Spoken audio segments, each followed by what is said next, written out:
इस सफेद दाढ़ी वाले आत्ममुक्त बुड्ढे ने इंडिया के पिछले 75 सालों के किए किराए पर पोचा फेर दिया है। ईरान का एक समुद्री जहाज आइरिस डेना इंडिया के ही इनविटेशन पर इंडिया में ही इंटरनेशनल मिलन युद्ध अभ्यास में भाग लेने आया हुआ था। आज वो जब वापस जा रहा था तो अमेरिका की पनडुब्बी ने इंडियन ओशियन में उस जहाज पर टॉर्पीडो दाग दिया और वो जहाज डूब गया। अमेरिका ने बकायदा इसका फुटेज भी जारी किया है। इसमें 80 ईरानियन मारे गए और काफी तो अभी लापता हैं। वो जहाज इंडिया का मेहमान था। सेकंड वर्ल्ड वार के बाद से आज तक किसी देश की हिम्मत नहीं हुई है कि इंडियन ओशियन में भारत से बिना पूछे कुछ कर सके।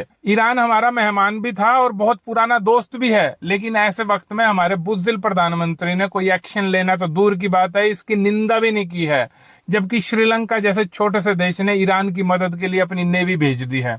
सोच के देखो, हमारे देश में कोई मेहमान बन के आया, वापिस जाते हुए हमारे ही एरिया में उसको किसी ने मार गिराया और हम इसकी निंदा भी नहीं कर पा रहे हैं।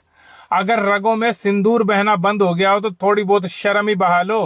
आप जरा इंडिया में यूएसए के एम्बेसडर का ये ट्वीट देखो। वो 16 फरवरी को इंडियन आर्मी की वेस्टर्न कमांड विजिट करने की बात कर रहा है और बाद में गया भी।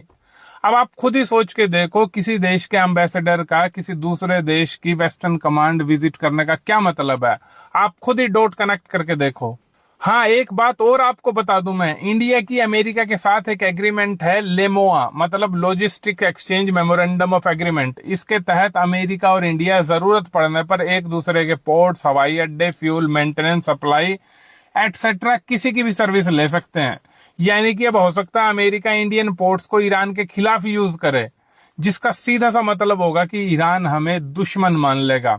मुझसे लिख के ले लो, अगर अमेरिका ने इसके सामने पोर्ट्स लेने की बात रख दी तो अपनी जबान भी नहीं हिला पाएगा। इसका सीधा सा मतलब है कि इंडिया अपने अच्छे खासे देश को अपना अच्छा खासा दुश्मन बना लेगा। अब आप लोगों को समझ जाना चाहिए कि इस सफेद दाढ़ी वाले बुड्ढे का गद्दी से उतरना कितना जरूरी है, नहीं तो ये इस देश को तबाह कर देगा।